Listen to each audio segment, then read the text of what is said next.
the most popular president has taken down MS-13. And that's great news, isn't it, folks? Because the most popular president has taken swift and decisive action against gang violence that has been terrorising poor communities in his country. And his popularity has now surged even higher and is currently enjoying a 96% approval rating.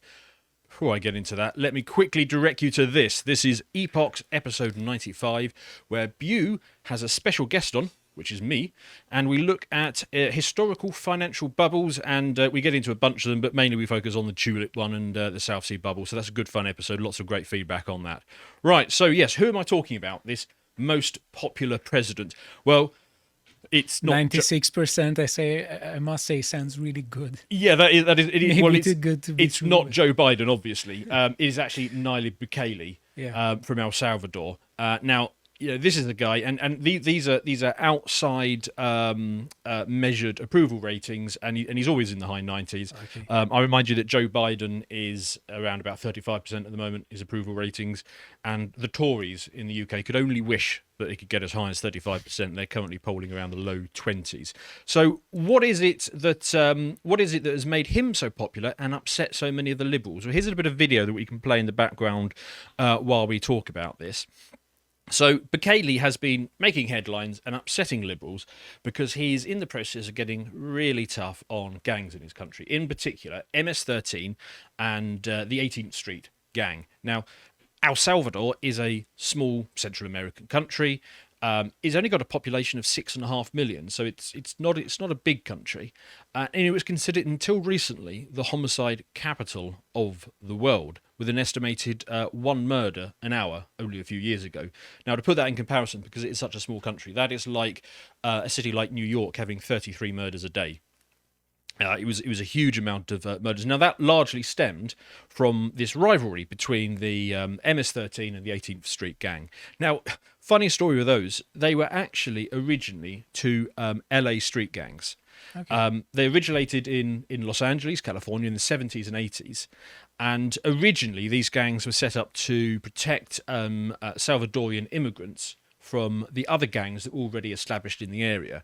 But over time they grew, and their penchant for brutality sort of really marked them out, and they sort of moved up the power levels. So to summarize this, you're saying that they started as protecting some, within quotation marks, the people of El Salvador. To a certain extent, the type of people who maybe- go into this do. But I mean, that is that is how the sort of legacy is defined. But obviously, they quickly turned into something else. Now, after the El Salvadorian Civil War ended in 1992, there was these large-scale deportations from the US. They basically took these guys and then sent them back to El Salvador, where they proceeded to utterly dominate the country. Now, sort of mixed feelings on this. I mean, obviously, the US has the right to deport people, it's quite sensible for them to do that. On the other hand, if I was a El Salvadorian, I think I'd be pretty pissed off about this, because basically these gangs achieved their highest power levels by being inculcated in a failed state like LA. Yeah. They really needed to be in a failed state like that in order to achieve what they ultimately became. They became corrupted by that, and then they sort of took that back into El Salvador, and they turned it into an utter hellscape, I have to say. I've seen documentaries on this, and everybody there has friends and family that have been murdered. I actually knew a guy who went out to El Salvador. Okay. And he was telling me he was speaking to a family, and they described what happened to a friend of his, which was basically, he had two young daughters. One of them was 12, and the gangs turned up at his house and said that your 12-year-old daughter is going to be the girlfriend of one of our guys, and he's coming with us. And at that point, you're tempted to, especially if you're a father yourself, you're tempted to say, no way on hell would I ever let that happen. The problem is if you try and stop them, they will kill you, and probably your wife and your other daughter as well. Yeah. So it is a horrible situation that the people of El Salvador have been living under these two gangs. In 2015, Vice produced a documentary called The Gangs of El Salvador, which was actually pretty good, and interviewed a whole number of people, including experts. Now, these experts said that the gang problem was not solvable, and that this could not be disposed of, and concessions had to be made to this gang, and that was the conventional wisdom of academia and experts and sociologists. Oh, academics went wrong about something. They do occasionally go wrong I on find something, this hard to believe. and that was the thinking until this man came along. This is Nayib Bukele, and in a few short years, he has turned his country. He has achieved the most successful reduction in murder rate of probably any nation, maybe in the history of mankind. The streets of El Salvador are safe for the first time in a generation to walk at night, and he did it with a complete and total brutal crackdown on crime. Let's have a look at this Daily Mail article. I like it particularly for the brilliant photos that he's got in it. Let's go to the first photo, because there are some wonderful photos on this. So here we go. This is the new prison that they've opened. They've rounded up in total in the country 63,000 gang members in this massive crackdown.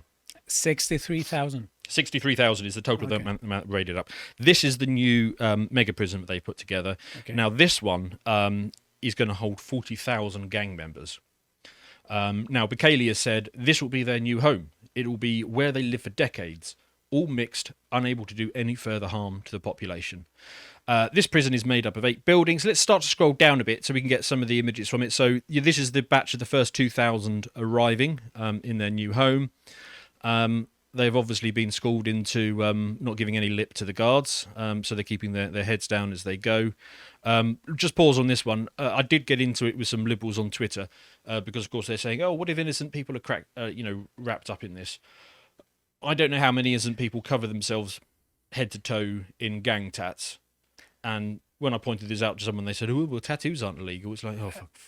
I really don't understand this argument that they make, because I mean, there is always the possibility of a mistake. If you should never incarcerate anyone because there's a possibility of a mistake, there would be when they look like this, I would say and actually people in this particular prison, they've gone through the full judicial process. So there are other prisons for people that are perhaps the younger kids and the people who haven't been through the whole process yet. Should we scroll on a little bit further? There's some other good pics. Yeah, rows and rows of them of the first bunch. Right, here we go. Let's pause on this one. So this prison is made up of 8 buildings, and each building has about 32 cells in it. Now these cells, they're about 1,000 square feet, and each cell holds 100 prisoners. Yeah, so it's not a personal cell. No. Not a custom 100 cell. prisoners per cell. Each cell has 80 beds. And each one will have at least 100 prisoners, and they have 2 toilets and 2 sinks. Yeah, that's it. There were no luxury, and when I say that's it, I mean no TVs. They're not even any mattresses. These are metal beds. The prison, you'll be pleased to hear, is equipped with dining halls and exercise rooms and pool tables and tennis tables, but they are exclusively for the guards' use. Yeah. So they haven't been going soft. Prisoners will only leave the cell if they have a legal meeting with their lawyer, and if they need to be punished by being put in a small, unlit, windowless cell. The Justice Minister, Gustavo Vitero, greeted the first arrivals, and he told them, what did he tell them? He said, "Know that you will never walk out of here. You will pay for what you've done." So you can see in the background, those are the cells, which over 100 guys in each of those, and those are the metal beds, sort of all racked up there. This is absolute no messing around, getting to grips with a problem that everybody thought couldn't be solved. It is so based that it inspired me to load up Steam and fire up Prison Architect to see if I could create a prison this based. So, is this justified? Western liberals seem horrified by this. They've been ignoring El Salvador for years, but suddenly they feel motivated to start writing articles about El Salvador. I would show the articles, but I don't want to give them the oxygen of publicity. Frankly, these people don't deserve it, because El Salvador was an absolute hell. I mean, and these are the guys doing it, and let's scroll on through. I think there's another it is really disconcerting that liberals, as you say, they do it now. Now that we have pictures. Oh, well, no, they've always been, especially the US Democrats. They've always been fans of MS-13. There was one of Ted Cruz's case that I think he argued before the Supreme Court was they were trying to get one of these guys off of death row because a group of them basically raped two Texan schoolgirls to death. And quite justifiably, they went on death row. But Bill Clinton was intervening, trying to stop it. And it's just what Democrats do when they're evil, aren't they? So, yeah, monitoring the prison. I think below this there was another good one. Oh, a bit further down. There we go. So that's a nice one of the cell where these people will be spending the rest of their lives. So not excessive luxury, I would say. I suspect one or two of them may be regretting their life choices at this point. Now, you might think this is a bit brutal. I mean, it is a bit, isn't it? But these people are, the lowest of the low, where they have absolutely... You have to be serious about law enforcement. Otherwise, you have no society. Yeah. And I can understand, some of these guys, they would have got into it because, their older brother or their father was involved in it and they got sucked into it at an early age and they sort of got pulled through. But I'm sorry, but things like this have to get fixed. You can't have a country which is completely dysfunctional and people being murdered at a horrific rate. So what do El Salvadorians think about this? This is a collection of responses that I pulled up when this was being discussed on Twitter. And what a number of El Salvadorians in the comments themselves said, because of course these liberals, they were going in there and they were complaining about this. So one El Salvadorian chap says, you have no idea what you're talking about. Only Salvadorians know what these criminals have put us through. My advice to anyone who thinks this is horrible is to do some research, then you can come to your own conclusions. For us, this is heaven. Another El Salvadorian chap, he says, my family is Salvadorian. I've travelled back and forth my whole life. These gangs were vicious. They would play soccer with decapitated heads. They would chop people up and feed them to dogs. They would harass the community, make businesses pay them rent. I believe karma is dealt fairly in this life. There's another chap saying, I hope it stays that way because because many times we see crime being persecuted, but then the effects are not lasting. I hope. Well, under this president, presumably they're going to stay in. Yeah. Another guy says, what I can tell you is on the streets finally we're at peace. 2 years ago we were living a nightmare. Some friends and family were killed by these MFers, so as long as they're there, I don't give an F. Another Salvadorian says, I totally agree with you. The country has improved 100%. People are regaining hope. I can walk, my phone in my hand at 10 p.m. without worrying about getting murdered by one of these psychopaths. For 30 years, people had to hide from 8 p.m. until the next morning in some places. And there's another guy giving his own personal experience. He's saying, I saw my own uncle and cousin stabbed to death by two MS-13 terrorists, and because he didn't give them his whole paycheck that he needed to feed his family with. They killed my aunt in a robbery in 2001, and that's just my personal experience. They've done worse to others. This is nightmarish, and I think it should remind us of the value of the rule of law and how dangerous it is that right now the discourse in Western countries is that the rule of law is a bad concept. It's inherently unjust, or that this is nonsense, and we should be mindful of things like that. Yeah. Well, I mean, I'm no fan of heavy-handed government action, but in a country like this, we had, or at one time we had a decent civil society where people did not brutalize each other. That may be changing through certain government policies, which I think you might be talking about in your segment. Yeah. But once things have got to this stage, you do need that sort of response. One final comment from an El Salvadorian. There was a boy, a neighbor. Oh, so this is a young guy. This has just been translated. This is a young guy in El Salvador, and this is what he said. There was a boy, a neighbor, who repaired shoes and sold DVD movies. We became friends. He got to know my tastes in movies. One Saturday, I went to get him a DVD and found his body lying on the street. He had fallen behind on his payment of the rent, the fees that these gangs were extracting from people. So, how was this done? How was this achieved? Well, I'm going to come back to that Bukele chap, and forgive me if I start to fanboy a bit, because this guy is bloody amazing. So he started as a small town mayor, a member of the main left-wing party. He then became mayor of San Salvador, the capital city. He realised that the two main parties were basically a corrupt uniparty, so he got out, and he founded a new party, the New Ideas Party. Now, at that point, the El Salvadorian swamp do what the establishment swamp in all countries do, and they basically performed a massive stitch up to shut it down. So they got his party disallowed, they got it dissolved, and he then went and joined one of the smaller right-wing parties. And through that, he won the presidency. Now, of course, more swamp antics continued, and his response to that was to go back to the people, and he won a supermajority. He won a massive amount of electoral support, and he removed 5 Supreme Court justices who had been blocking everything he did. Now, Bolsonaro could have learnt from this guy because, we're not allowed on YouTube to say what happened to him, but he didn't deal with his courts issue, and it came back to bite him. Whereas this guy, did do that, and it's a reminder to the swamp, that people will push back one way or another. He's done a whole lot of other based things, which I don't have time to get into here. His COVID response was brilliant. Basically, he didn't buy the vaccines, but he got donated some, and he said, look, if you want a vaccine, you can have one, but we are not going to make you take one, and we're not going to treat you any differently. And actually, his COVID response was, I think you should get some exercise and eat well. Yeah. And go outside. Very sensible. Another very base thing that he did is he's basically suffering under the yoke of the US dollar, because, of course, even if you're American, you suffer from the vagaries of that currency system. Yeah. It's even worse for these guys because they can't print it. So he made Bitcoin legal tender. And, one of the things that did is there were actually 2 million Salvadorians working abroad, a lot of them as working as housemaids for rich Democrats.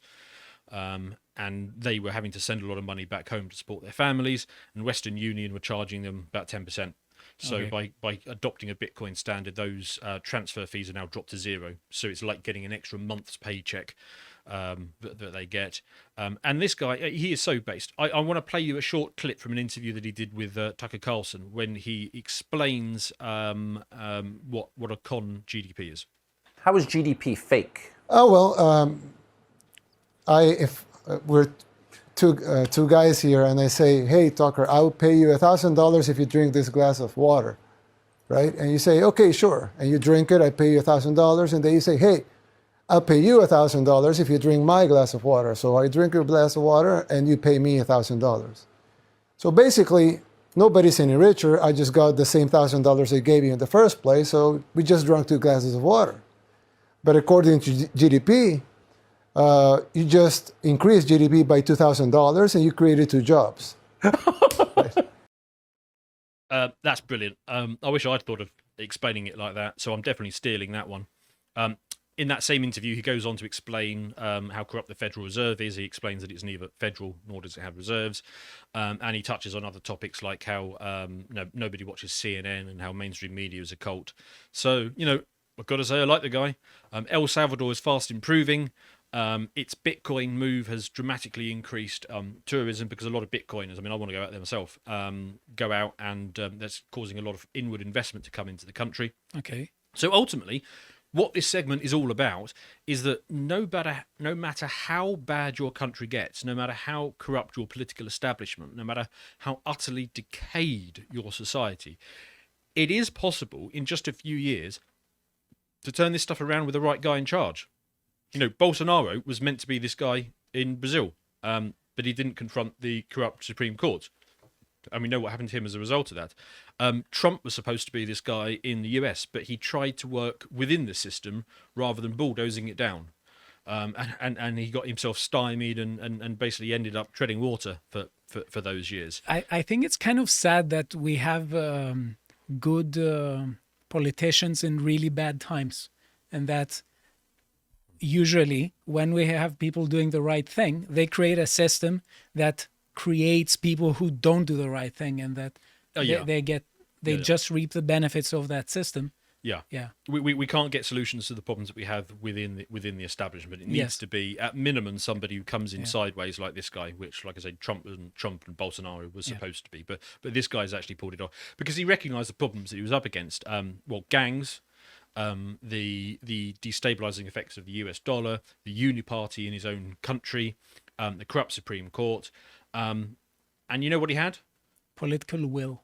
Yeah, and 90% of 6 million people behind him. Yeah. So all the corrupt establishment and the judges and the politicians, they can do what they want. But they can't do squat against 5 million people being led by somebody who's got a sense of purpose. I think we should focus, though, a bit extra on the idea of political will and political determination. Yeah, Because yeah, very that as well. frequently we have an abundance of people who know what is wrong with a society, whose diagnosis about the ills of their society is correct, but they are fatalistic. Yeah, I don't think we're there yet in the West, because we still have far too many morons who think that the established system has got their best interests at heart. We have to remember in the UK and US and elsewhere, things are going to get worse before they get worse. But eventually, even the most NPC normie is going to notice the obvious, and at some point, that Western civilization is going to have to be ready to acknowledge that we've hit rock bottom. Yeah. And I don't think it's happened there yet. I think it might take a fair bit longer. But this segment is a white pill that at some point you can turn things around. I think, though, that it is important to stress also that this guy is not fatalistic. And I'm saying this because I very frequently talk about fatalism. And I think that it is a problem with actually bringing forth solutions. Because if he thought that it was impossible to improve El Salvador, and as you said, many, within quotation marks, wise voices spoke otherwise. Conventional wisdom said that El Salvador is unsalvageable. He wouldn't do what he did. Yeah, and he did it quickly. I mean, he had results in that first little town that he was mayor of, and then also the capital, and then the country as a whole. Yes, so it's not just understanding; it's also understanding and political determination. We have an abundance of people who have 100%. We have an abundance of people who have the correct diagnosis about the ills of their society. But the political system is very good at keeping those of us who can see the problems out of the system. Yes. Yeah, we get filtered out a long way in advance. So, look, a couple of questions for the comments. Do you think this treatment of MS-13 and the 18th Street gang, those tiny prison cells, overcrowded, no mattresses, getting locked in there for the rest of life, do you think that's justified, or do you think that's a bit harsh? And second question that I'd ask the guys in the comments is how far away do you think the US and the UK is from hitting rock bottom and realising that we need to basically get tough and sort out these problems, no nonsense, and take on the corruption and the crime and all the rest of it? How far away do you think we are from that? Because my personal impression is I think that we're at least 10 years away in the US and UK from realising how bad our problems have got, and for the people to wake up that we need to do something. Unfortunately, people in Western societies are really apprehensive are really worried with law enforcement, and this is problematic. It's not just that; it's the taking on the political establishment, because that was as much as the reason why they had this gang problem in the first place is because politicians and judges basically enabled it. Yes, but I was talking about Western societies. Yeah. That I think that here, for some reason, the people are too much bombarded by this leftist ideology, the woke ideology that tries to say anything that somehow may be unfair to someone should not be done. Of course, they're not talking about the majority of the population. Yeah. But well, you can see it in the response to this stuff. I mean, they are. They're speaking up for the gangsters, but they're not speaking up for the people who had to watch their their brother's head being used as a football. I want to give the final word to a tweet that I saw. This Rocco chap. He has a brilliant point on this. He says, what's interesting about this from an epistemological point of view is that you could have an army of woke academics study the murder in El Salvador for a decade, and they would come up with a bunch of ideas about inequity, education and poverty, and it would all be bullshit. Absolutely right. 100% is spot on. Yep. In a follow-up tweet, which I'll just read, he says, our sense-making institutions are untrustworthy, which means there could be large and important problems with relatively easy solutions that we will never know about because the system we live in hides them from us. Perfect way to end the segment. If you appreciated that segment from the podcast or the Lotus Eaters, you can go to lotuseaters.com to get access to all the premium content that's on the site, such as the Epoch series, this one on historical financial crises. If you'd like to find out what else Lotus is putting out, you can follow on Getter at lotuseaters_com on Getter. Thank you and goodbye.